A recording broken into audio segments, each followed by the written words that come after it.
संयमशील है वो गरीब नहीं हो सकते। जो हरदम भगवान को याद करते हैं उन्हें पाप छू भी नहीं सकता। जो मौन रहते हैं वो झगड़ों में नहीं पड़ते। जो जागृत रहते हैं निर्भय होते हैं। अत्यधिक सुंदरता के कारण सीता हरण हुआ। अत्यंत घमंड के कारण रावण का अंत हुआ। अत्यधिक दान के कारण राजा बाली को भी बंधन में बंधना पड़ा। अतः सर्वत्र अति को त्यागना चाहिए। शक्तिशाली लोगों के लिए कौन सा कार्य कठिन है, व्यापारियों के लिए कौन सी जगह दूर है, विद्वानों के लिए कोई देश विदेश नहीं, मधुभाषियों का कोई शत्रु नहीं। जिस तरह सारा वन केवल एक ही पुष्प एवं सुगंध भरे वृक्ष से महक जाता है, उसी तरह एक ही गुणवान पुत्र पूरे कुल का नाम बढ़ाता है। जिस प्रकार केवल एक सूखा हुआ जलता वृक्ष संपूर्ण वन को जला देता है, उसी तरह एक ही कुपुत्र सारे कुल के मान, मर्यादा और प्रतिष्ठा को नष्ट कर देता है। एक विद्वान एवं सदाचारी पुत्र के कारण संपूर्ण परिवार वैसे ही खुशहाल रहता है जैसे चंद्रमा के निकलने पर रात्रि जगमगा उठती है। ऐसे अनेक पुत्र किस काम के जो दुख और निराशा पैदा करे। इससे तो वो एक ही पुत्र अच्छा है जो संपूर्ण घर को सहारा और शांति प्रदान करे। 5 साल तक पुत्र को लाड़ प्यार से पालना चाहिए। 10 साल तक उसे छड़ी की मार से डराइए, लेकिन जब वो 15 साल का हो जाए तो उससे मित्र के समान व्यवहार करें। वो व्यक्ति सुरक्षित रह सकता है जो नीचे दी गई परिस्थितियां उत्पन्न होने पर भाग जाए। नंबर 1 भयावह आपदा। नंबर 2 विदेशी आक्रमण। नंबर 3 भयंकर अकाल। नंबर 4 दुष्ट व्यक्ति का संग। जो व्यक्ति निम्नलिखित बातें अर्जित नहीं करता वो बार बार जन्म लेकर मरता है। नंबर 1 धर्म। नंबर 2 अर्थ। नंबर 3 काम। नंबर 4 मोक्ष। धन की देवी लक्ष्मी स्वयं वहाँ चली आती हैं जहाँ नंबर 1 मूर्खों का सम्मान नहीं होता। नंबर 2 अनाज का अच्छे से भंडारण किया जाता है। नंबर 3 पति पत्नी में आपस में लड़ाई बखेड़ा नहीं होता है। चाणक्य नीति अध्याय 4। निम्नलिखित बातें माता के गर्भ में ही निश्चित हो जाती हैं। नंबर 1 व्यक्ति कितने साल जिएगा। नंबर 2 किस प्रकार का काम करेगा। नंबर 3 उसके पास कितनी संपत्ति होगी। नंबर 4 उसकी मृत्यु कब होगी। पुत्र, मित्र, सगे संबंधी साधुओं को देखकर भागते हैं, लेकिन जो लोग साधुओं का अनुसरण करते हैं उनमें भक्ति जागृत होती है और उनके उस पुण्य से उनका सारा कुल धन्य हो जाता है। जैसे मछली दृष्टि से, कछुआ ध्यान देकर और पंछी स्पर्श करके अपने बच्चों को पालते हैं, वैसे ही सतजन पुरुषों की संगति मनुष्य का पालन पोषण करती है। जब आपका शरीर स्वस्थ है और आपके नियंत्रण में है, आत्म साक्षात्कार का उपाय कर लेना चाहिए, क्योंकि मृत्यु हो जाने के बाद कोई कुछ नहीं कर सकता।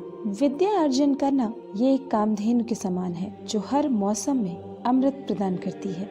वो विदेश में माता के समान रक्षक और हितकारी होती है, इसलिए विद्या को एक गुप्त धन कहा जाता है। सैकड़ों गुण रहित पुत्रों से अच्छा एक गुणी पुत्र है, क्योंकि एक चंद्रमा ही रात्रि के अंधकार को भगाता है और वहीं असंख्य तारे भी ये काम नहीं कर पाते। एक ऐसा बालक जो जन्मते वक्त मृत था, एक मूर्ख दीर्घायु बालक से बेहतर है। पहला बालक तो एक क्षण के लिए दुख देता है, दूसरा बालक अपने माँ बाप को जिंदगी भर दुख की अग्नि में जलाता है। निम्नलिखित बातें व्यक्ति को बिना आग के ही जलाती हैं। नंबर 1 एक छोटे गांव में बसना जहां रहने की सुविधाएं उपलब्ध नहीं।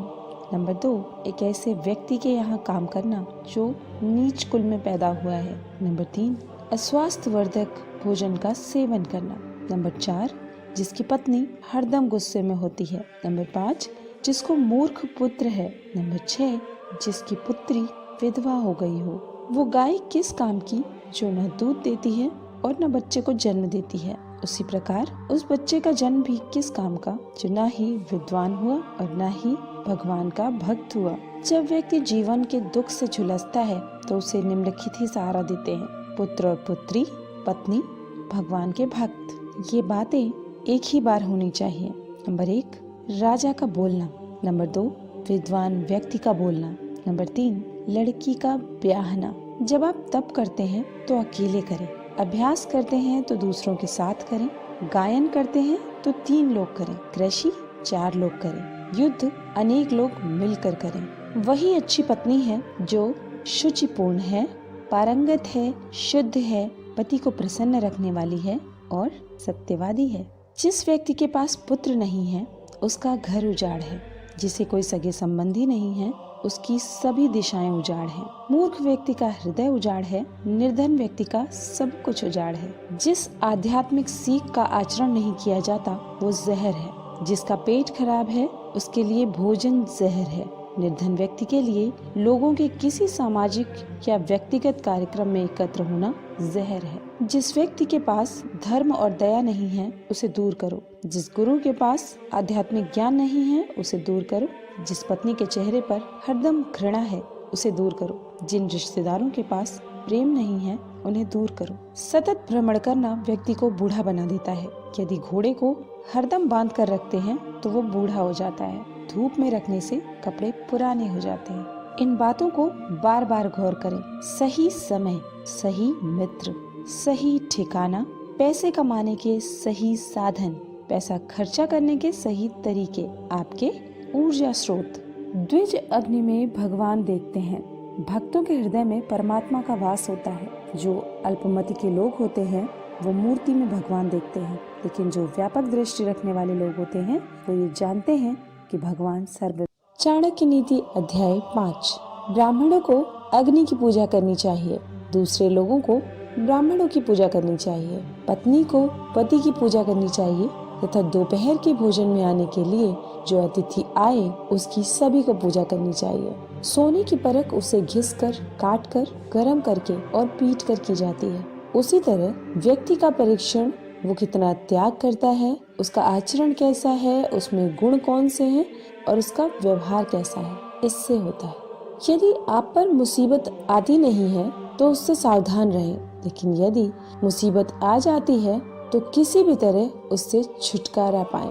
अनेक व्यक्ति जो एक ही गर्भ में पैदा हुए हैं, एक ही नक्षत्र में पैदा हुए हैं, वे एक ही नहीं रहते। उसी तरह जैसे बेर के झाड़ के सभी बेर एक ही जैसे नहीं रहते। वह व्यक्ति जिसके हाथ स्वच्छ हैं, कार्यालय में काम नहीं करना चाहता, जिसने अपनी कामना को खत्म कर दिया है, वो शारीरिक श्रृंगार नहीं करता। जो आधा पढ़ा हुआ है वो व्यक्ति मीठे बोल नहीं बोल सकता। जो सीधी बात करता है वो धोखा नहीं दे सकता। मूर्ख लोग विद्वानों से ईर्ष्या करते हैं। गलत मार्ग पर चलने वाली औरत पवित्र स्त्री से ईर्ष्या करती है। बदसूरत औरत खूबसूरत औरत से ईर्ष्या करती है। खाली बैठने से अभ्यास का नाश होता है। दूसरों को पैसा देखभाल के लिए देने से पैसे का नाश होता है। गलत ढंग से बुआई करने वाला किसान अपने बीजों का नाश करता है। यदि सेनापति नहीं है तो सेना का नाश होता है। अर्जित विद्या अभ्यास से सुरक्षित रहती है। घर की इज्जत अच्छे व्यवहार से सुरक्षित रहती है। अच्छे गुणों से इज्जतदार आदमी को मान मिलता है। किसी भी व्यक्ति का गुस्सा उसकी आंखों में दिखता है। जो वैदिक ज्ञान की निंदा करते हैं, शास्त्र सम्मत जीवन शैली का मजाक उड़ाते हैं, शांतिपूर्ण स्वभाव के लोगों का मजाक उड़ाते हैं, ऐसे लोग बिना किसी आवश्यकता के दुख को प्राप्त करते हैं। दान गरीबी को खत्म करता है। अच्छा आचरण दुख को मिटाता है। विवेक अज्ञान को नष्ट करता है। जानकारी भय को समाप्त करती है। वासना के समान दुष्कर कोई रोग नहीं, मोह के समान कोई शत्रु नहीं, क्रोध के समान अग्नि नहीं, स्वरूप ज्ञान के समान कोई बोध नहीं। व्यक्ति अकेले ही पैदा होता है, अकेले ही मरता है, अपने कर्मों के शुभ अशुभ परिणाम अकेले ही भोगता है, अकेले ही नरक में जाता है या सदगति प्राप्त करता है। जिसने अपने स्वरूप को जान लिया उसके लिए स्वर्ग तो तिनके के समान है। एक पराक्रमी योद्धा अपने जीवन को तुच्छ मानता है। जिसने अपनी कामना को जीत लिया उसके लिए स्त्री भोग का विषय नहीं, उसके लिए संपूर्ण ब्रह्मांड तुच्छ है। जिसके मन में कोई आसक्ति नहीं। जब आप सफर पर जाते हो तो विद्या अर्जन ही आपका मित्र है। घर में पत्नी मित्र है, बीमार होने पर दवा मित्र है।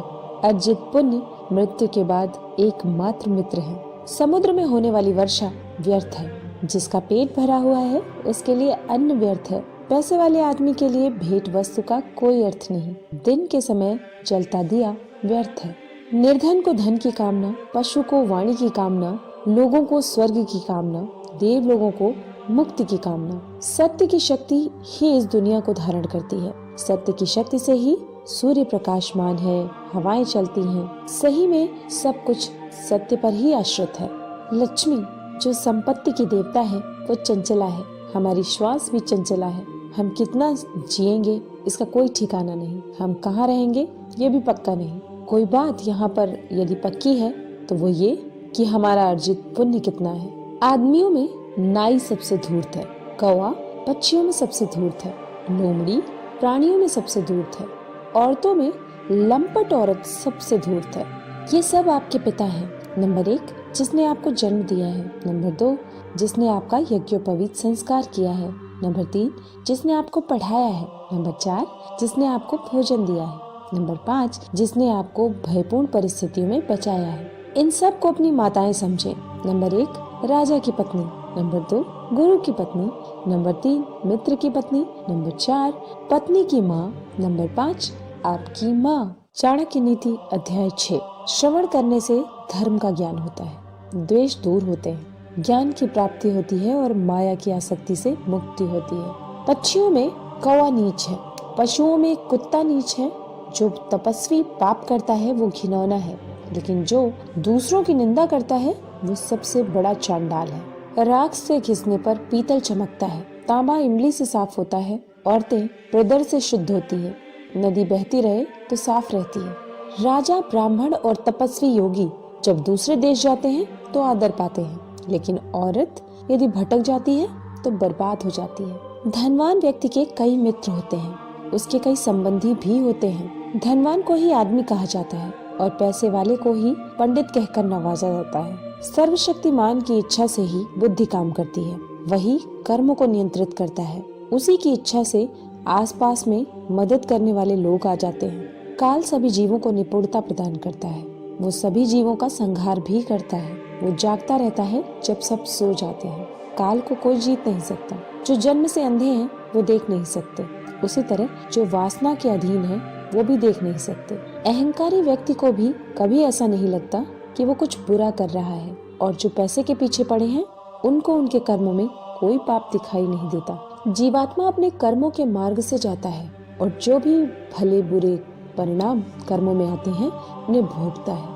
अपने ही कर्मों से वो संसार में बंधता है और अपने ही कर्मों से वो बंधनों से छूटता है। राजा को उसके नागरिकों के पाप लगते हैं, राजा के यहाँ काम करने वाले पुजारी को राजा के पाप लगते हैं, पति को पत्नी के पाप लगते हैं, गुरु को उसके शिष्यों के पाप लगते हैं।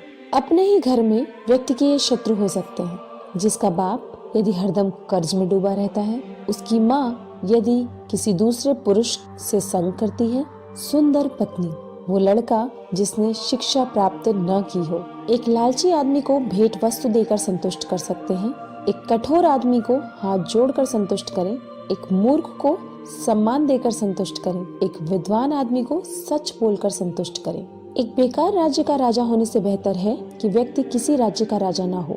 एक पापी का मित्र होने से बेहतर है कि व्यक्ति बिना मित्र का हो। एक मूर्ख का गुरु होने से बेहतर है कि व्यक्ति बिना शिष्य वाला हो। एक बुरी पत्नी होने से बेहतर है कि व्यक्ति बिना पत्नी वाला हो। एक बेकार राज्य के लोग सुखी कैसे हो, एक पापी से किसी शांति की प्राप्ति कैसे हो, एक बुरी पत्नी के साथ घर में कौन सा सुख प्राप्त हो सकता है, एक नालायक शिष्य को शिक्षा देकर कैसे कीर्ति प्राप्त हो। शेर से एक बात सीखें, बगुले से 1, मुर्गे से 4, कौवे से 5, कुत्ते से 6 और गधे से 3। शेर से एक बढ़िया बात सीखें कि आप जो भी करना चाहते हो एक दिली से और जबरदस्त प्रयास से करें। बुद्धिमान व्यक्ति अपनी इंद्रियों को बगुले की तरह वश में करते हुए अपने लक्ष्य को जगह, समय और योग्यता का पूरा ध्यान रखते हुए पूर्ण करे। मुर्गे से ये 4 बातें सीखें। नंबर 1, सही समय पर उठें। नंबर 2, निडर बने और लड़े। नंबर 3, संपत्ति का रिश्तेदारों से उचित बंटवारा करें। नंबर 4, अपने भोजन की व्यवस्था खुद करें। कौवे से ये 4 बातें सीखें। नंबर 1, निडरता। नंबर 2, उपयोगी वस्तुओं का संचय करें। नंबर 3, सभी ओर दृष्टि घुमाएं। नंबर 4, दूसरों पर आसानी से विश्वास न करें। कुत्ते से ये बातें सीखें। बहुत भूख हो पर खाने को कुछ न मिले या कम मिले तो भी संतोष करें। नंबर 2, गाढ़ी नींद में हो तो भी क्षण भर में उठ जाए। नंबर 3, अपने स्वामी के प्रति बेझिझक ईमानदारी रखें। नंबर 4, निडरता। गधे से ये 3 बातें सीखें। नंबर 1, अपना बोझ ढोना न छोड़े। नंबर 2, सर्दी गर्मी की चिंता न करें। नंबर 3, सदा संतुष्ट रहें। जो व्यक्ति इन 20 गुणों पर अमल करेगा वो जो भी करेगा सफल होगा। चाणक्य नीति अध्याय 7। एक बुद्धिमान व्यक्ति को निम्नलिखित बातें किसी को नहीं बतानी चाहिए। नंबर 1, कि उसकी दौलत खो चुकी है। नंबर 2, उसे क्रोध आ गया है। नंबर 3, उसकी पत्नी ने जो गलत व्यवहार किया है। नंबर 4, लोगों ने जो उसे गालियां दी। नंबर 5, वो किस प्रकार बेइज्जत हुआ है। जो व्यक्ति आर्थिक व्यवहार करने में, ज्ञानार्जन करने में, खाने में और काम धंधा करने में शर्माता नहीं है, वो सुखी हो जाता है। जो सुख और शांति का अनुभव ज्ञान को प्राप्त करने से होता है, वैसा अनुभव जो लोभी लोग धन के लोभ में यहाँ वहाँ भटकते रहते हैं, उन्हें कभी नहीं होता। व्यक्ति नीचे दी गई 3 चीजों से संतुष्ट रहे। नंबर 1, खुद की पत्नी। नंबर 2, वो भोजन जो विधाता ने उसे प्रदान किया है। नंबर 3, उतना धन जितना ईमानदारी से मिल गया। लेकिन व्यक्ति को नीचे दी गई 3 चीजों से संतुष्ट नहीं होना चाहिए। नंबर 1, अभ्यास। नंबर 2, भगवान का स्मरण। नंबर 3, परोपकार। इन दोनों के मध्य कभी भी न जाएं। नंबर 1, 2 ब्राह्मण। नंबर 2, ब्राह्मण और उसके यज्ञ में जलने वाली अग्नि। नंबर 3, पति पत्नी। नंबर 4, स्वामी और उनका नौकर। नंबर 5, हल और बैल। अपना पैर कभी भी इनसे न छूने दें। नंबर 1, अग्नि। नंबर 2, आध्यात्मिक गुरु। नंबर 3, ब्राह्मण। नंबर 4, गाय। नंबर 5, एक कुमारिका। नंबर 6, एक उम्र में बड़ा आदमी। नंबर 7, एक बच्चा। हाथी से 1000 गज की दूरी रखें, घोड़े से 100 गज की, सींग वाले जानवर से 10 गज की, लेकिन दुष्ट जहाँ हो उस जगह से ही निकल जाएं। हाथी को अंकुश से नियंत्रण करें, घोड़े को थपथपा के, सींग वाले जानवर को डंडा दिखा के, एक बदमाश को तलवार से। ब्राह्मण अच्छे भोजन से तृप्त होते हैं, मोर मेघ गर्जना से, साधु दूसरों की संपन्नता देखकर और दुष्ट दूसरों की विपदा देखकर। एक शक्तिशाली आदमी से उसकी बात मानकर समझौता करें, एक दुष्ट का प्रतिकार करें, और जिनकी शक्ति आपकी शक्ति के बराबर है उनसे समझौता विनम्रता से या कठोरता से करें। एक राजा की शक्ति उसकी शक्तिशाली भुजाओं में है, एक ब्राह्मण की शक्ति उसके स्वरूप ज्ञान में है, एक स्त्री की शक्ति उसकी सुंदरता, तारुण्य और मीठे वचनों में है। अपने व्यवहार में बहुत सीधे न रहें, क्योंकि आप यदि वन जाकर देखते हैं तो पाएंगे कि जो पेड़ सीधे उगे उन्हें काट लिया गया, और जो पेड़ आड़े तिरछे हैं वो आज भी खड़े हैं। हंस वहाँ रहते हैं जहाँ पानी होता है, पानी सूखने पर वे उस जगह को छोड़ देते हैं। आप किसी आदमी को ऐसा व्यवहार न करने दें कि वो आपके पास आता और जाता रहे। संचित धन खर्च करने से बढ़ता है, उसी प्रकार जैसे ताजा जल जो अभी आया है बचता है यदि पुराने स्थिर जल को निकाल के बाहर कर दिया जाए। वो व्यक्ति जिसके पास धन है उसके पास मित्र और संबंधी भी बहुत रहते हैं, वो इस दुनिया में टिक पाता है और उसी को इज्जत मिलती है। स्वर्ग में निवास करने वाले देवता लोगों और धरती पर निवास करने वाले लोगों में कुछ सामान्य गुण हैं। नंबर 1, परोपकार। नंबर 2, मीठे वचन। नंबर 3, भगवान की आराधना। नंबर 4, ब्राह्मणों की जरूरतों की पूर्ति। नर्क में निवास करने वाले और धरती पर निवास करने वालों में साम्यता। नंबर 1, अत्यधिक क्रोध। नंबर 2, कठोर वचन। नंबर 3, अपने ही संबंधियों से शत्रुता। नंबर 4, नीच लोगों से मैत्री। नंबर 5, हीन हरकतें करने वालों की नौकरी। यदि आप शेर की गुफा में जाते हैं तो आपको हाथी के माथे का मणि मिल सकता है, लेकिन यदि आप लोमड़ी जहाँ रहती है वहाँ जाते हैं तो बछड़े की पूंछ या गधे की हड्डी के अलावा कुछ नहीं मिलेगा। एक अनपढ़ आदमी की जिंदगी किसी कुत्ते की पूंछ की तरह बेकार है, उससे न उसकी इज्जत ही ढकती है और न ही कीड़े मक्खियों को भगाने के काम आती है।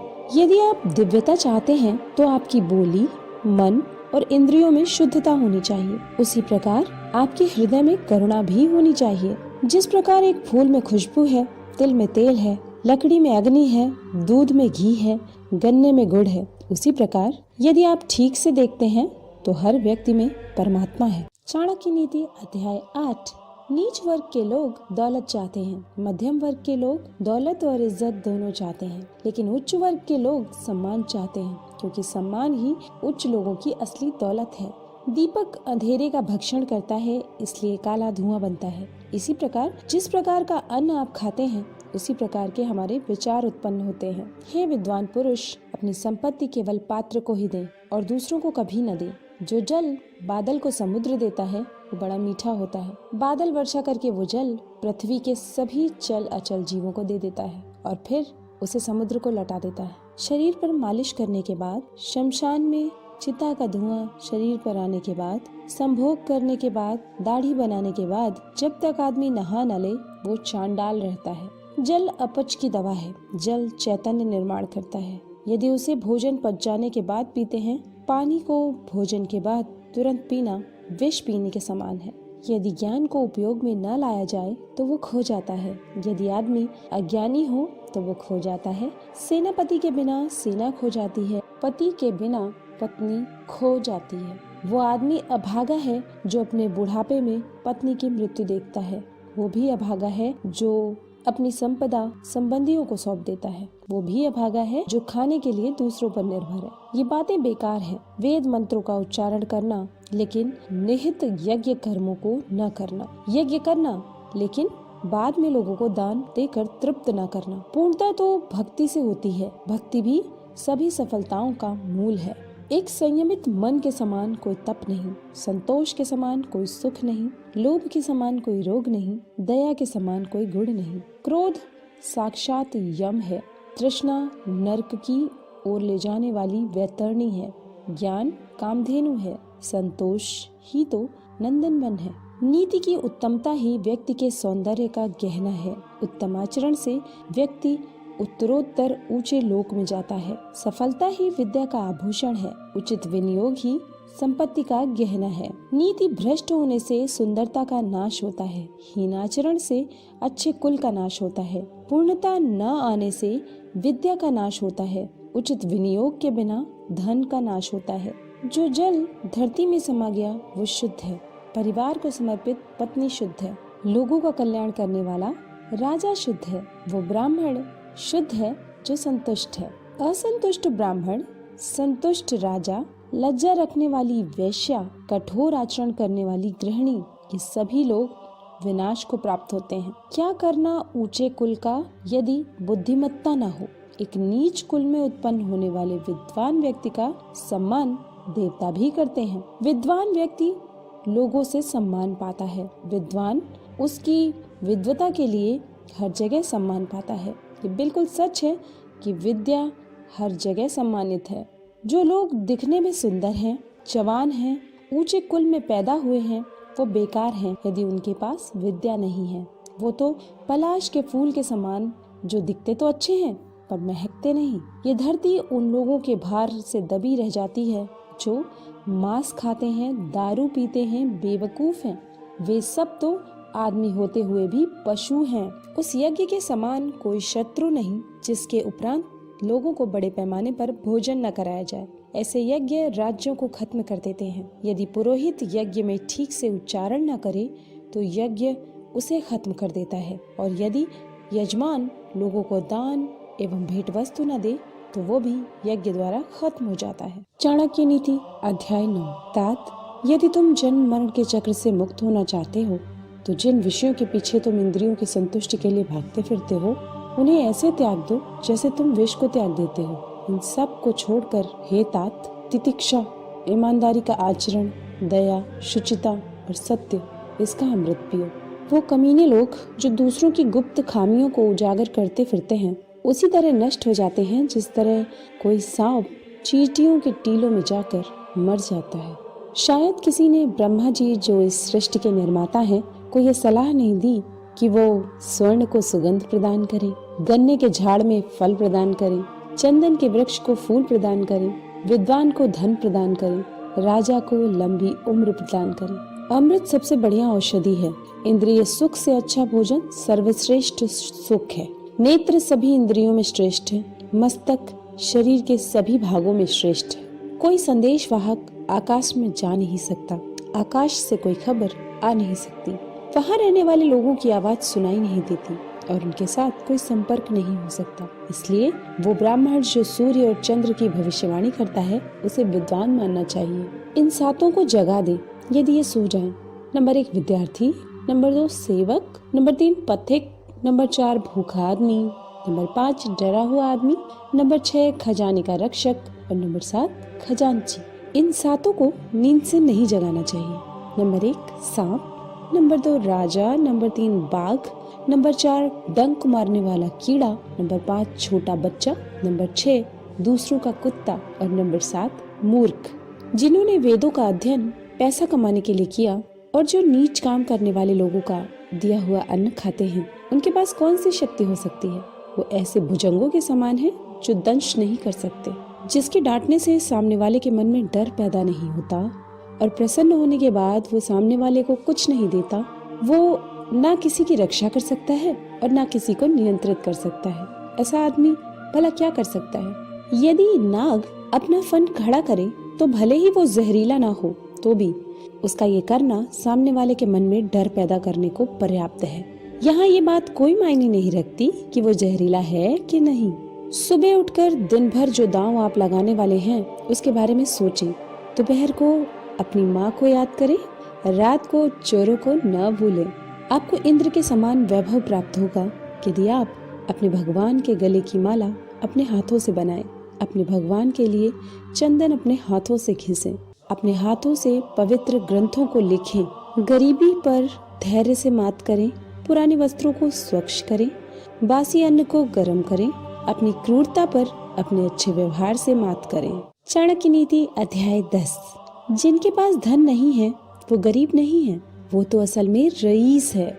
यदि उसके पास विद्या है लेकिन जिसके पास विद्या नहीं है वो तो सब प्रकार से निर्धन है। हम अपना हर कदम फूंक फूंक कर रखें, हम छना हुआ जल पिएं, हम वही बातें बोलें जो शास्त्र सम्मत हैं, हम वही काम करें जिसके बारे में हम सावधानी पूर्वक सोच चुके हैं। जिसे अपनी इंद्रियों की तुष्टि चाहिए वो विद्या अर्जन करने के सभी विचार भूल जाए, और जिसे ज्ञान चाहिए वो अपने इंद्रियों की तुष्टि भूल जाए। जो इंद्रिय विषयों में लगा है उसे ज्ञान कैसा, और जिसे ज्ञान है वो व्यर्थ की इंद्रिय तुष्टि में लगा रहे, ये संभव नहीं। वो क्या है जो कभी कल्पना में नहीं आ सकता? वो कौन सी बात है जिसे करने में औरत सक्षम नहीं है? ऐसी कौन सी बकवास है जो दारू पिया हुआ आदमी नहीं करता? ऐसा क्या है जो कौवा नहीं खाता? नियति एक भिखारी को राजा और राजा को भिखारी बना सकती है। भिखारी ये कंजूस आदमी का दुश्मन है। एक अच्छा सलाहकार एक मूर्ख आदमी का शत्रु है। वो पत्नी जो पराये पुरुष में रुचि रखती है उसके लिए उसका पति शत्रु है, और जो चोर रात को काम करने के लिए निकलता है चंद्रमा उसका शत्रु है। जिनके पास ये कुछ नहीं है, जैसे विद्या, तप, ज्ञान, अच्छा स्वभाव, गुण, दया भाव, वो धरती पर मनुष्य के रूप में घूमने वाले पशु हैं। धरती पर उनका भार है। जिनके भेजे खाली हैं, अर्थात जो मूर्ख हैं, वो कोई उपदेश नहीं दे सकते और ना समझ सकते हैं। यदि बांस को मलय पर्वत पर भी उगाया जाए तो उसमें चंदन के गुण नहीं आते। जिसे अपनी कोई अक्ल नहीं होती उसकी शास्त्र क्या भलाई करेंगे। एक अंधा आदमी आईने का क्या करेगा? एक बुरा आदमी सुधर नहीं सकता। आप पृष्ठ भाग को चाहे जितना साफ करें वो श्रेष्ठ भागों की बराबरी नहीं कर सकता। अपने निकट संबंधियों का अपमान करने से जान जाती है, दूसरों को अपमान करने से दौलत जाती है, राजा का अपमान करने से सब कुछ जाता है, एक ब्राह्मण का अपमान करने से कुल का नाश हो जाता है। ये बेहतर है कि आप जंगल में एक झाड़ के नीचे रहें जहाँ बाघ और हाथी रहते हैं। उस जगह रहकर आप फल खाएं और जलपान करें। आप घास पर सोएं और पुराने पेड़ों की खालें पहने, लेकिन आप अपने सगे संबंधियों में न रहें यदि आप निर्धन हो गए हो। ब्राह्मण एक वृक्ष के समान है, उसकी प्रार्थना ही उसका मूल है। वह जो वेदों का गान करता है वो उसकी शाखाएं हैं। वह जो पुण्य कर्म करता है वही उसके पत्ते हैं। इसलिए उसे अपने मूल को बचाना चाहिए। यदि मूल नष्ट हो जाता है तो शाखाएं भी न रहेंगी और पत्ते भी। लक्ष्मी मेरी माता है, विष्णु मेरे पिता हैं, वैष्णव जन मेरे सगे संबंधी हैं, तीनों लोक मेरा देश है। रात्रि के समय कितने ही प्रकार के पक्षी वृक्ष पर विश्राम करते हैं। भोर होते ही सब पक्षी 10 दिशाओं में उड़ जाते हैं। हम क्यों भला दुख करें यदि हमारे अपने हमें छोड़कर चले गए हैं। जिसके पास में विद्या है वो शक्तिशाली है। निर्बुद्ध पुरुष के पास क्या शक्ति हो सकती है। एक छोटा खरगोश भी चतुराई से मदमस्त हाथी को तालाब में गिरा देता है। हे विश्वंभर, तू सबका पालन करता है, मैं मेरे गुजारे की चिंता क्यों करूं जब मेरा मन तेरी महिमा गाने में लगा हुआ है। आपके अनुग्रह के बिना एक माता की छाती से दूध नहीं बह सकता और शिशु का पालन नहीं हो सकता। मैं हरदम यही सोचता हूँ कि हे यदुवंशियों के प्रभु, हे लक्ष्मीपति, मेरा पूरा समय आपकी ही चरण सेवा में खर्च करता रहूं। चाणक्य नीति अध्याय 11। उदारता, वचनों में मधुरता, साहस, आचरण में विवेक, ये बातें कोई पा नहीं सकता, ये मूल में होनी चाहिए।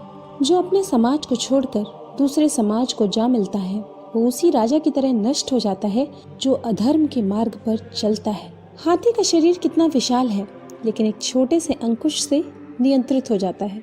एक दिया घने अंधकार का नाश करता है। क्या अंधेरे से दिया बड़ा है? एक कड़कती हुई बिजली एक पहाड़ को तोड़ देती है। क्या बिजली पहाड़ जितनी विशाल है?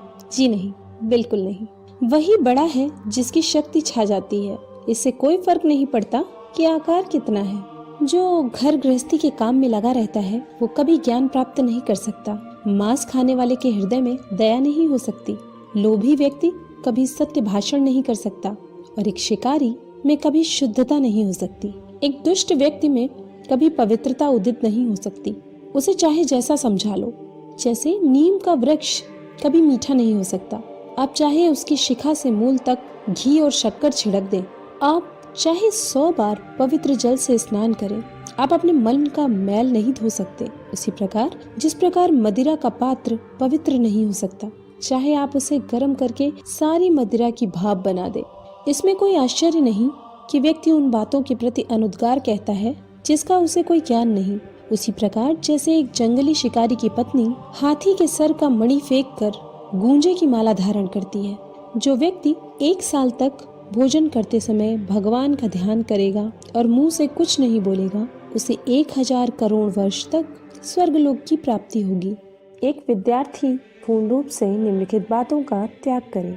नंबर 1 काम, नंबर 2 क्रोध, नंबर 3 लोभ, नंबर 4 स्वादिष्ट भोजन की अपेक्षा, नंबर 5 शरीर का श्रृंगार, नंबर 6 अत्यधिक जिज्ञासा, नंबर 7 अधिक निद्रा, नंबर 8 शरीर निर्वाह के लिए अत्यधिक प्रयास।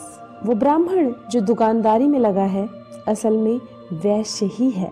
निम्न स्तर के लोगों से जिस व्यवसाय में संपर्क आता है वो व्यवसाय ब्राह्मण को शूद्र बना देता है। वो ब्राह्मण जो दूसरों के काम में अड़ंगे डालता है, जो दंभी है, स्वार्थी है, धोखेबाज है, दूसरों से घृणा करता है और बोलते समय मुंह से मिठास और हृदय में क्रूरता रखता है, वो एक बिल्ली के समान है।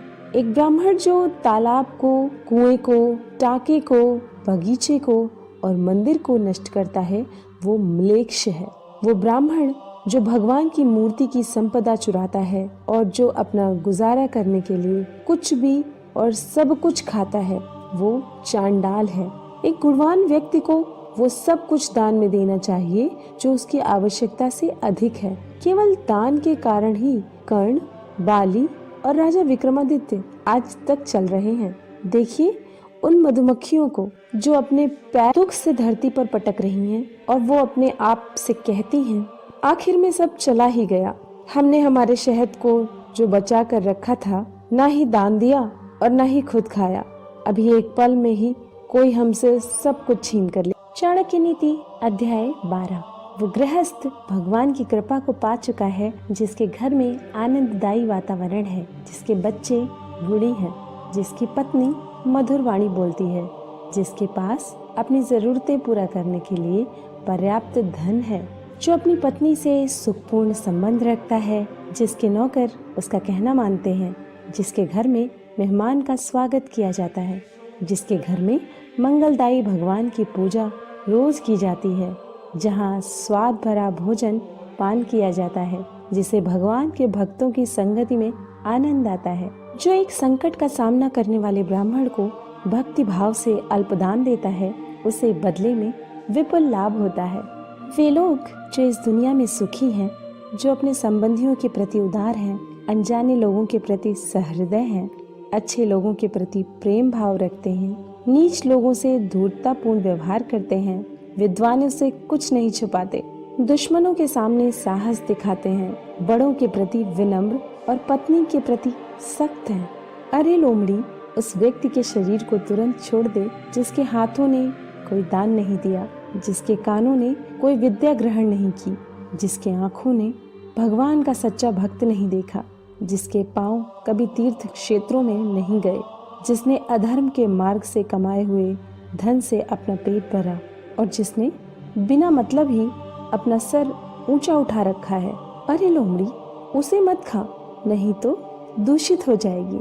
धिक्कार है उन्हें जिन्हें भगवान श्री कृष्ण, जो माँ यशोदा के लाडले हैं, उनके चरण कमलों में कोई भक्ति नहीं।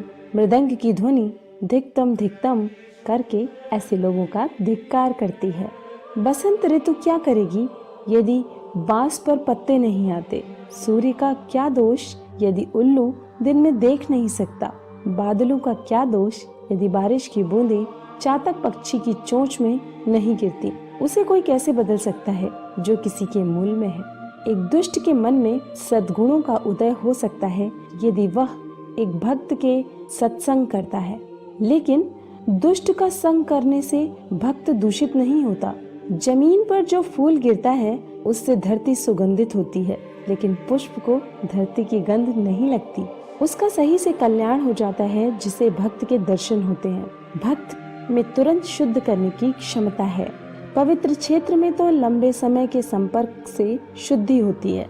एक अजनबी ने एक ब्राह्मण से पूछा, बताइए इस शहर में महान क्या है? ब्राह्मण ने जवाब दिया कि खजूर के पेड़ का समूह महान है। अजनबी ने सवाल किया, यहाँ दानी कौन है? जवाब मिला कि ये धोबी जो सुबह से कपड़े ले जाता है और शाम को लौटाता है।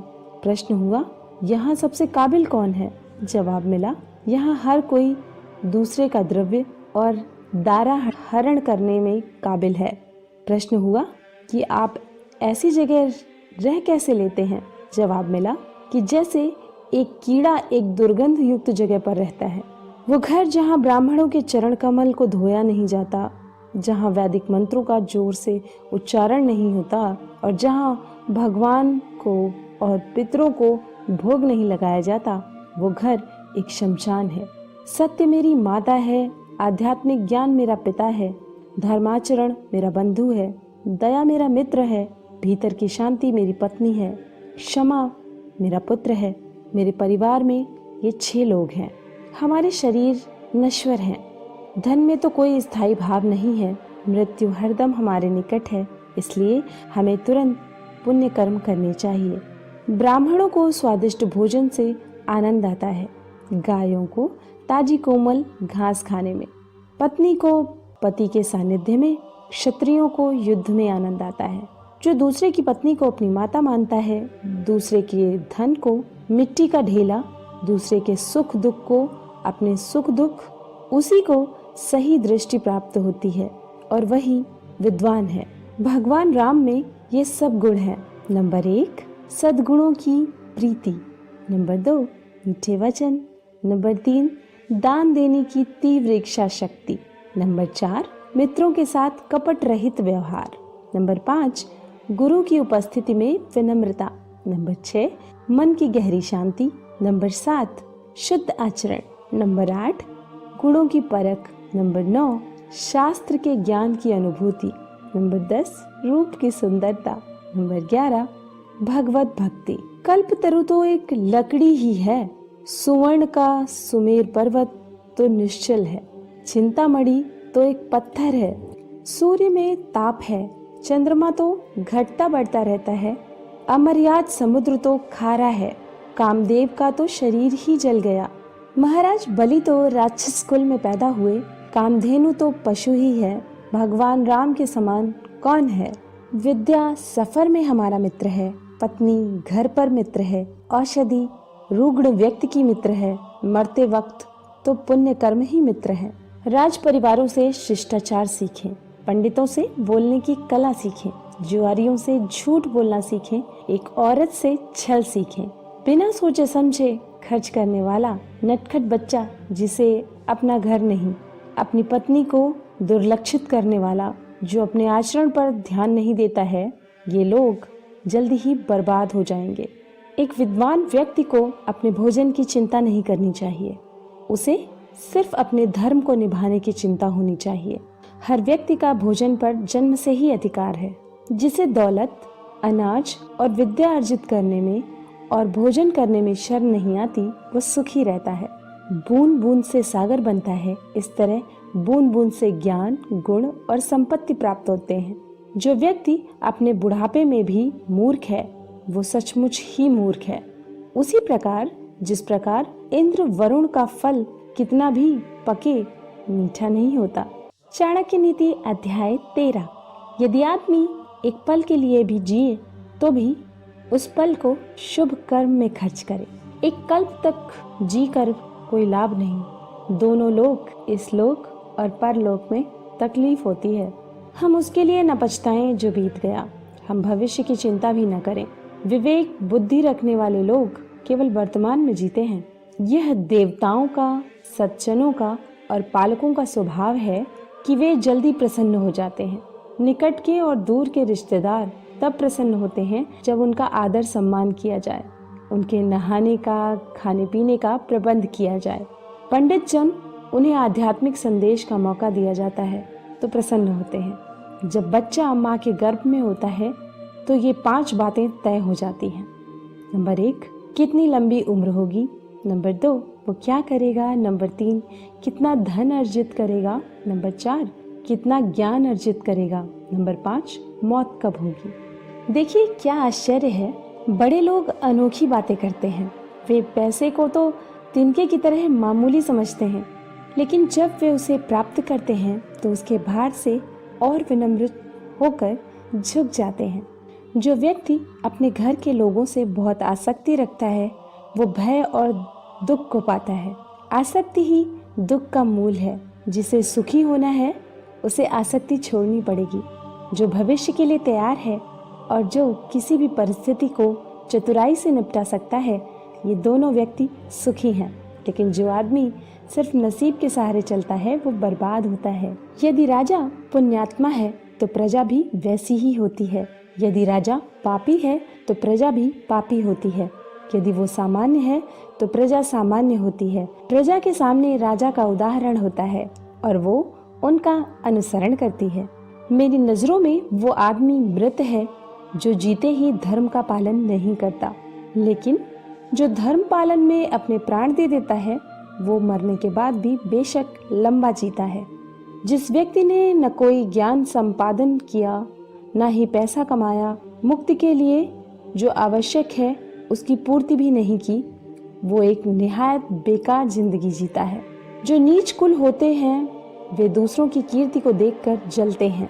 वो दूसरों के बारे में अपशब्द कहते हैं क्योंकि उनकी कुछ करने की औकात नहीं होती। यदि विषय बहुत प्रिय है तो वो बंधन में डालते हैं। विषय सुख की अनासक्ति से मुक्ति की और गति होती है। इसलिए मुक्ति या बंधन का मूल मन ही है। जो आत्म स्वरूप का बोध होने से खुद को शरीर नहीं मानता वो हरदम समाधि में रहता है, भले ही उसका शरीर कहीं भी चला जाए। किसी को सब सुख प्राप्त हुए जिसकी कामना की, सब कुछ भगवान के हाथ में है।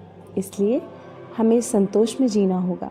जिस प्रकार एक गाय का बछड़ा हजारों गायों में अपनी माँ के पीछे चलता है, उसी तरह कर्म आदमी के पीछे चलते हैं। जिसके काम करने में कोई व्यवस्था नहीं, उसे कोई सुख नहीं मिल सकता। लोगों के बीच या वन में, लोगों के मिलने से उसका हृदय जलता है और वन में तो कोई सुविधा होती ही नहीं। यदि आदमी उपकरण का सहारा ले तो गर्भ जल से पानी निकाल सकता है। उसी तरह यदि विद्यार्थी अपने गुरु की सेवा करे तो गुरु के पास जो ज्ञान निधि है वो उसे प्राप्त हो सकती है। हमें अपने कर्म का फल मिलता है। हमारी बुद्धि पर इसके पहले हमने जो कर्म किए हैं उसका निशान है। इसलिए जो विद्वान लोग हैं वो सोच विचार कर कर्म करते हैं। जिस व्यक्ति ने आपको आध्यात्मिक महत्ता का एक अक्षर भी पढ़ाया हो उसकी पूजा करनी चाहिए। जब युग का अंत हो जाएगा तो मेरु पर्वत डिग जाएगा। जब कल्प का अंत होगा तो 7 समुद्र का पानी विचलित हो जाएगा। लेकिन साधु कभी भी अपने आध्यात्मिक मार्ग से नहीं डिगेगा। इस धरती पर अन्न, जल और मीठे वचन ये असली रत्न हैं। मूर्खों को लगता है पत्थर के टुकड़े रत्न हैं। चाणक्य नीति अध्याय 14। गरीबी, दुख और एक बंदी का जीवन, ये सब व्यक्ति के किए हुए पापों का ही फल है। आप दौलत, मित्र, पत्नी और राज्य गंवाकर वापस पा सकते हैं, लेकिन यदि आप अपनी काया गंवा देते हैं तो वापस नहीं मिलेगी। यदि हम बड़ी संख्या में एकत्र हो जाएं तो दुश्मन को हरा सकते हैं। उसी प्रकार जैसे घास के तिनके एक दूसरे के साथ रहने के कारण भारी वर्षा में भी क्षय नहीं होते, पानी पर तेल एक कमीने आदमी को बताया हुआ राज, एक लायक व्यक्ति को दिया हुआ दान और एक बुद्धिमान व्यक्ति को पढ़ाया हुआ शास्त्रों का ज्ञान अपने स्वभाव के कारण तेजी से फैलते हैं। वो व्यक्ति क्यों मुक्ति को नहीं पाएगा जो निम्नलिखित परिस्थितियों में जो उसके मन की अवस्था होती है उसे कायम रखता है। जब वो धर्म के अनुदेश को सुनता है, जब वो शमशान घाट में होता है, जब वो बीमार होता है, वो व्यक्ति क्यों पूर्णता नहीं हासिल करेगा जो पश्चाताप में जो मन की अवस्था होती है उसी अवस्था को काम करते वक्त बनाए रखेगा। हमें अभिमान नहीं होना चाहिए जब हम ये बातें करते हैं। नंबर 1 परोपकार, नंबर 2 आत्मसंयम, नंबर 3 पराक्रम, नंबर 4 शास्त्र का ज्ञान हासिल करना, नंबर 5 विनम्रता, नंबर 6 नीतिमत्ता। ये करते वक्त अभिमान करने की इसलिए जरूरत नहीं क्योंकि दुनिया बहुत कम दिखाई देने वाले दुर्लभ रत्नों से भरी पड़ी है। वह जो हमारे मन में रहता है, हमारे निकट है, हो सकता है कि वास्तव में वो हमसे बहुत दूर हो। इसलिए वो व्यक्ति जो हमारे निकट है लेकिन हमारे मन में नहीं, वो हमसे बहुत दूर है। यदि हम किसी से कुछ पाना चाहते हैं तो उससे ऐसे शब्द बोलें जिससे वो प्रसन्न हो जाए। उसी प्रकार जैसे एक शिकारी मधुर गीत गाता है जब वो हिरन पर बाण चलाना चाहता है।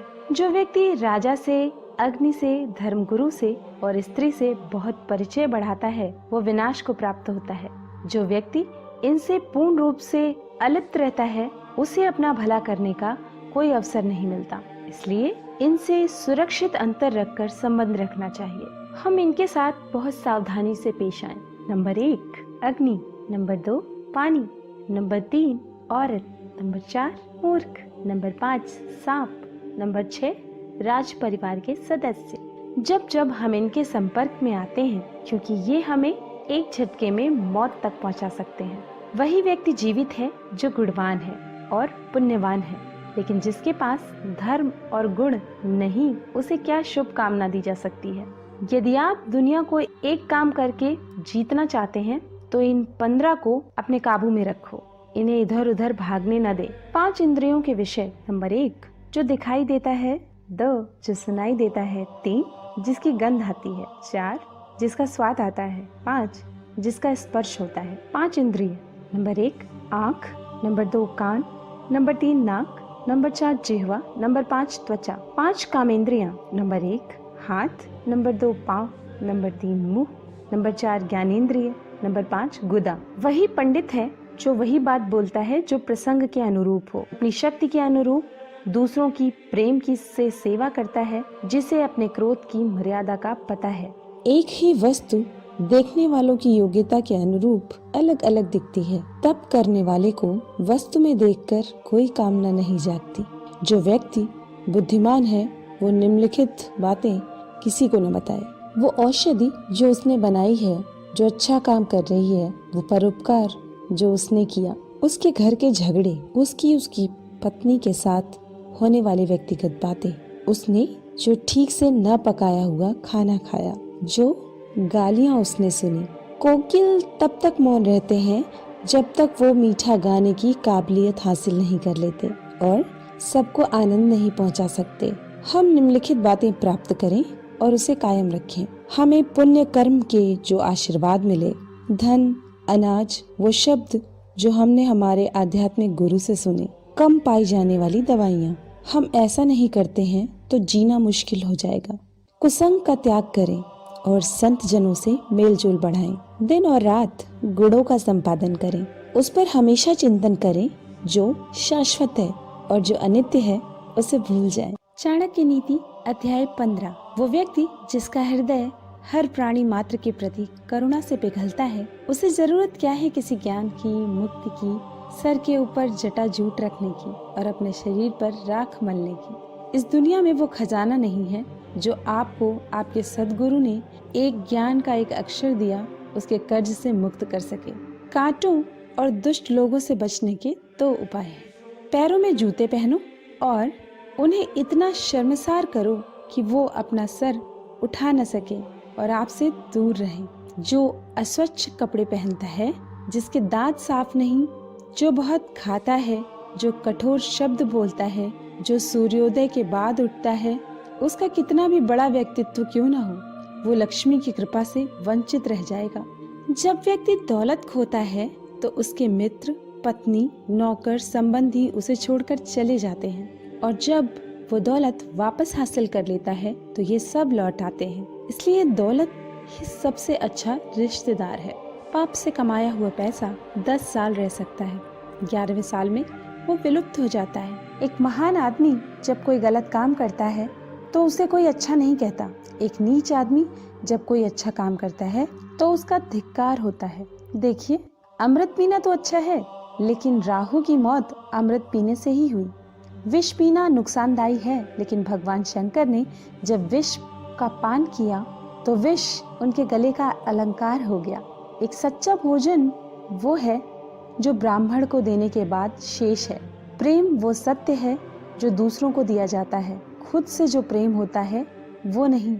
वही बुद्धिमत्ता है जो पाप करने से रोकती है। वही दान है जो बिना दिखावे के किया जाता है। यदि आदमी को परख नहीं है तो वो अनमोल रत्नों को तो पैर की धूल में पड़ा हुआ रखता है और घास को सर पर धारण करता है। ऐसा करने से रत्नों का मूल्य कम नहीं होता और घास के तिनकों की महत्ता नहीं बढ़ती। जब विवेक बुद्धि वाला आदमी आता है तो हर चीज को उसकी जगह दिखाता है। शास्त्रों का ज्ञान अगाध है, वो कलाएं अनंत हैं जो हमें सीखनी चाहिए। हमारे पास समय थोड़ा है, जो सीखने के मौके हैं उसमें अनेक विघ्न आते हैं, इसलिए वही सीखें जो अत्यंत महत्वपूर्ण है। उसी प्रकार जैसे हंस पानी छोड़कर उससे मिला हुआ दूध पी लेता है, वो आदमी चांडाल है जो एक दूर से अचानक आए हुए थके अतिथि को आदर सत्कार दिए बिना रात्रि का भोजन खुद खाता है। एक व्यक्ति को चारों वेद और सभी धर्मशास्त्रों का ज्ञान है, लेकिन उसे यदि अपनी आत्मा की अनुभूति नहीं हुई तो वो उसी चमचे के समान है जिसने अनेक पकवानों को हिलाया लेकिन किसी का स्वाद नहीं चखा। वो लोग धन्य हैं, ऊंचे उठे हुए हैं, जिन्होंने संसार समुद्र को पार करते हुए एक सच्चे ब्राह्मण की शरण ली।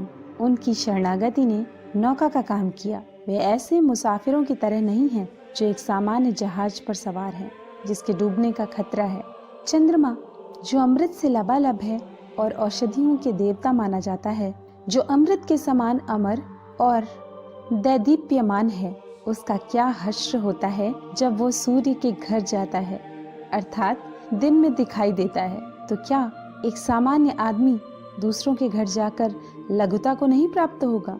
ये मधुमक्खी जो कमल की नाजुक पंखुड़ियों में बैठकर उसके मीठे मधु का पान करती थी, वो अब एक सामान्य कुटज के फूल पर अपना ताव मारती है, क्योंकि वो ऐसे देश में आ गई है जहाँ कमल है ही नहीं।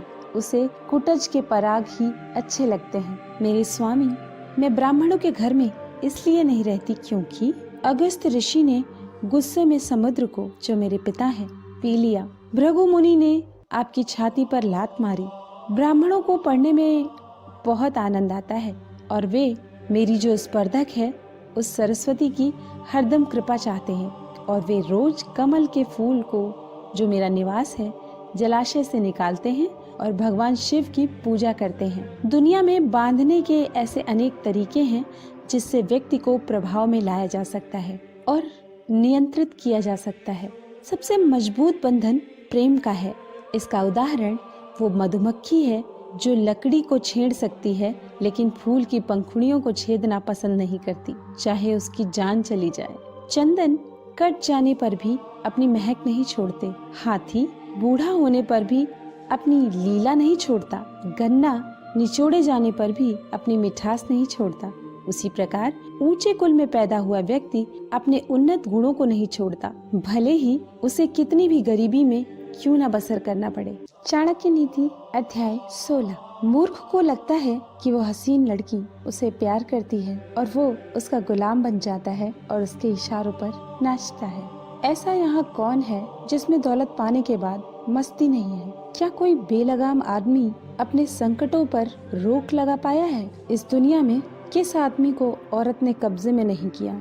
किसके ऊपर राजा की हरदम मेहरबानी रही, किसके ऊपर समय के प्रकोप नहीं हुए, किस भिखारी को यहाँ शोहरत मिली, किस आदमी ने दुष्ट के दुर्गुण पाकर सुख को प्राप्त किया। व्यक्ति को महत्ता उसके गुण प्रदान करते हैं। वो जिन पदों पर काम करता है सिर्फ उससे कुछ नहीं होता। क्या आप एक कौवे को गरुड़ कहेंगे यदि वो एक ऊंची इमारत की छत पर जाकर बैठता है? जो व्यक्ति गुणों से रहित है लेकिन जिसकी लोग सराहना करते हैं वो दुनिया में काबिल माना जा सकता है। लेकिन जो आदमी खुद की ही डींगे हाँकता है वो अपने आप को दूसरों की नजरों में गिराता है, भले ही वो स्वर्ग का राजा इंद्र क्यों ना हो।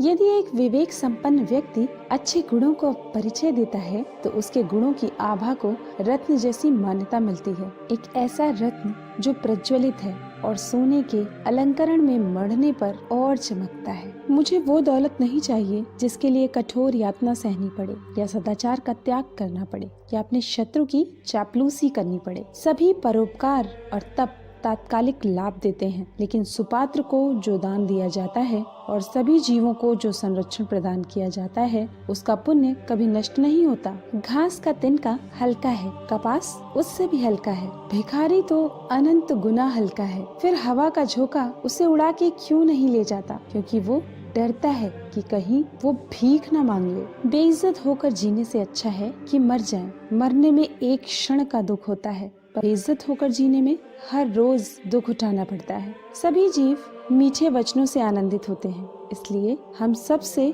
मीठे वचन कहें। मीठे वचन की कोई कमी नहीं है। इस दुनिया में वृक्ष को दो मीठे फल लगे हैं, मधुर वचन और सत्संग।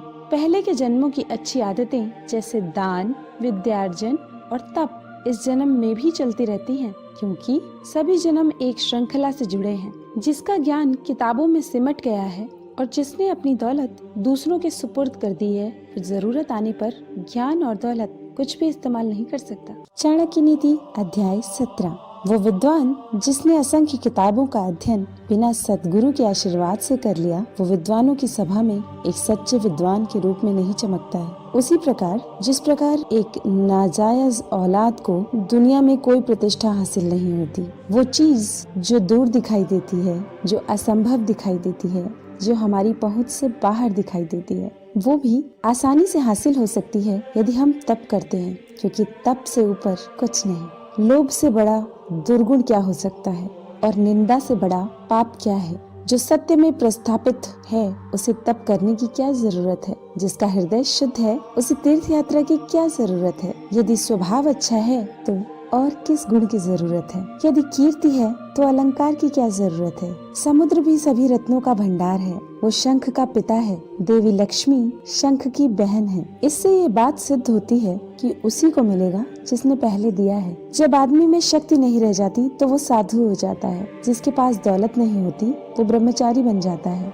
रुग्ण भगवान का भक्त हो जाता है। जब औरत बूढ़ी हो जाती है तो पति के प्रति समर्पित हो जाती है। सांप के दंश में विष होता है, कीड़े के मुंह में विष होता है, बिच्छू के डंक में विष होता है, लेकिन दुष्ट व्यक्ति तो पूर्ण रूप से विष से भरा होता है। जो स्त्री अपने पति की सम्मति के बिना व्रत रखती है और उपवास करती है, वो उसकी आयु घटाती है और खुद नरक में जाती है। स्त्री दान देकर, उपवास रखकर और पवित्र जल का पान करके पावन नहीं हो सकती। वो पति के चरणों को धोने से और ऐसे जल का पान करने से शुद्ध हो जाती है। एक हाथ की शोभा गहनों से नहीं, दान देने से है। चंदन का लेप लगाने से नहीं, जल से नहाने से निर्मलता आती है। एक व्यक्ति भोजन खिलाने से नहीं, सम्मान देने से संतुष्ट होता है। मुक्ति खुद को सजाने से नहीं होती, आध्यात्मिक ज्ञान को जगाने से होती है। जिसमें सभी जीवों के प्रति परोपकार की भावना है, वो सभी संकटों पर मात करता है और उसे हर कदम पर सभी प्रकार की संपन्नता प्राप्त होती है। वो इंद्र के राज्य में जाकर क्या सुख भोगेगा जिसकी पत्नी प्रेम भाव रखने वाली और सदाचारी है, जिसके पास में संपत्ति है, जिसका पुत्र सदाचारी और अच्छे गुण वाला है, जिसको अपने पुत्र द्वारा पौत्र हुए हैं। मनुष्यों में और निम्न स्तर के प्राणियों में खाना, सोना, घबराना और गमन करना समान है। मनुष्य अन्य प्राणियों से श्रेष्ठ है तो विवेक ज्ञान की बदौलत। इसलिए जिन मनुष्यों में ज्ञान नहीं वे पशु हैं। यदि मदमस्त हाथी अपने माथे से टपकने वाले रस को पीने वाले भौरे को कान हिलाकर उड़ा देता है तो भौरों का कुछ नहीं जाता। वे कमल में भरे हुए तालाब की ओर खुशी से चले जाते हैं। हाथी के माथे का श्रृंगार कम हो जाता है। ये आठों कभी दूसरों का दुख नहीं समझ सकते। नंबर 1 राजा, नंबर 2 वेश्या, नंबर 3 यमराज, नंबर 4 अग्नि, नंबर 5 चोर, नंबर 6 छोटा बच्चा, नंबर 7 भिखारी और नंबर 8 कर वसूल करने वाला। हे केत की पुष्पा, तुम में तो कीड़े रहते हैं। तुमसे ऐसा कोई फल भी नहीं बनता जो खाया जाए। तुम्हारे पत्ते कांटों से ढके हैं। तुम टेढ़े होकर बढ़ते हो, कीचड़ में खिलते हो। कोई तुम्हें आसानी से पा नहीं सकता, लेकिन तुम्हारी अतुलनीय खुशबू के कारण दूसरे पुष्पों की तरह तुम सभी को प्रिय हो। इसलिए एक ही अच्छाई अनेक बुराइयों पर भारी पड़ती है।